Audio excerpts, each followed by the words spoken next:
We had been looking around for ways that we could grow and invite new people to the church.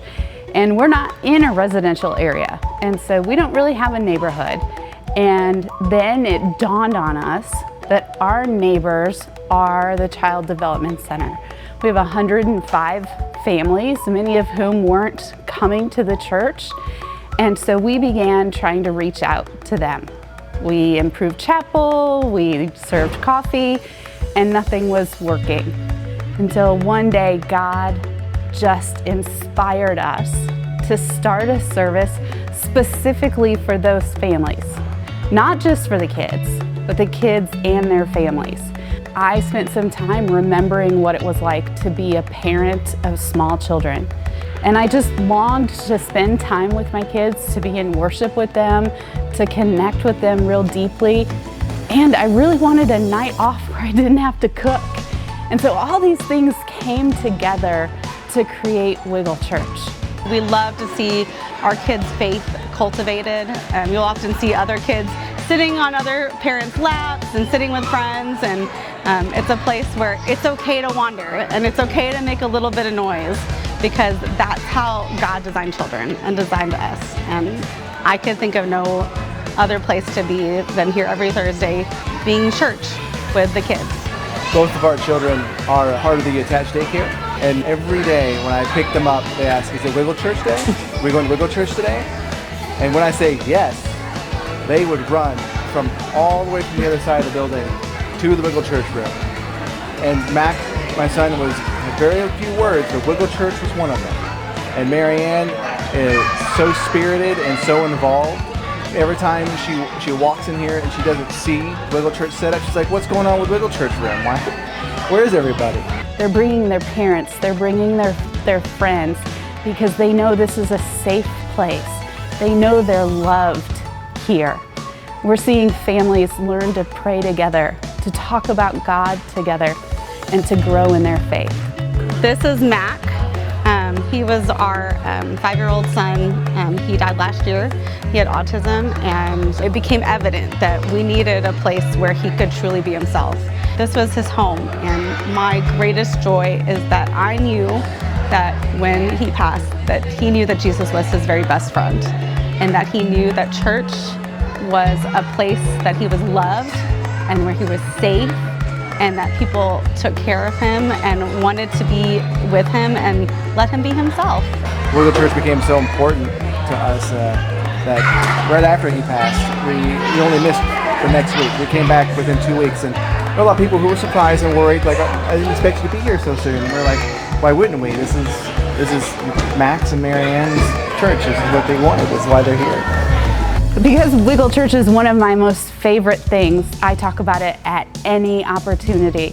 And so, of course, my friends and colleagues, people throughout the connection, have heard me talk about Wiggle Church. Our church had been trying to think of a way to help connect our preschool families to the life of our church.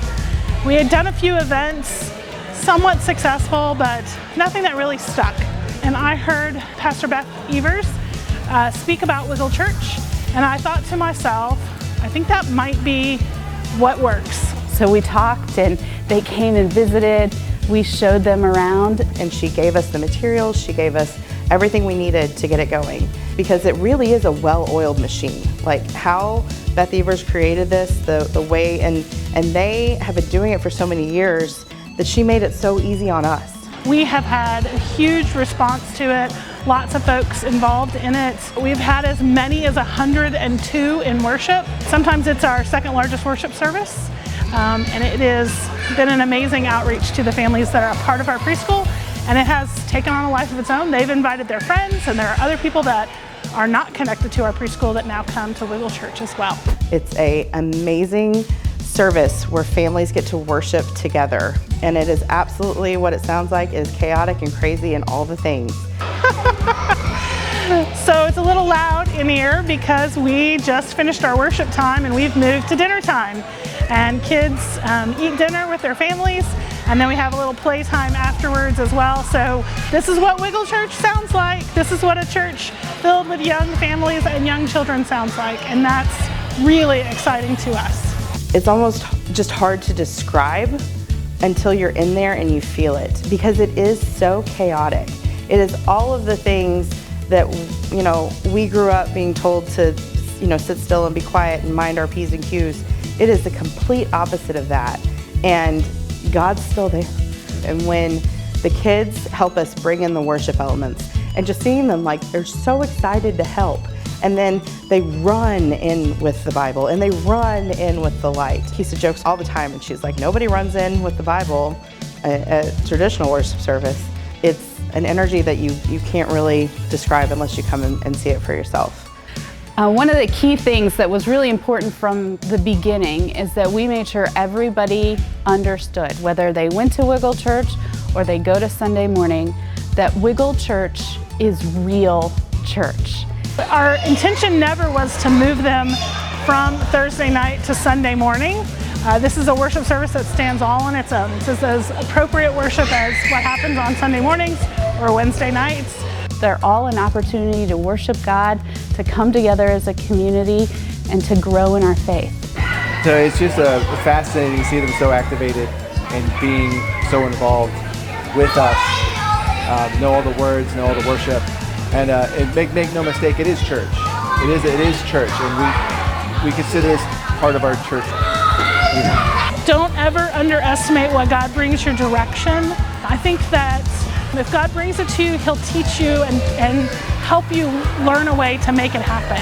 There's lots of resources out there that are available. That's the beauty of the United Methodist Church. We're connectional. So when Beth had it and we could use it and replicate it, and our hope and dream, and I think it's Beth's, is that it would become something that lots of churches are using. I really think this is about building the kingdom much more than it is about building our churches. This is kingdom work. So we're excited about what's happening with the next generation of believers.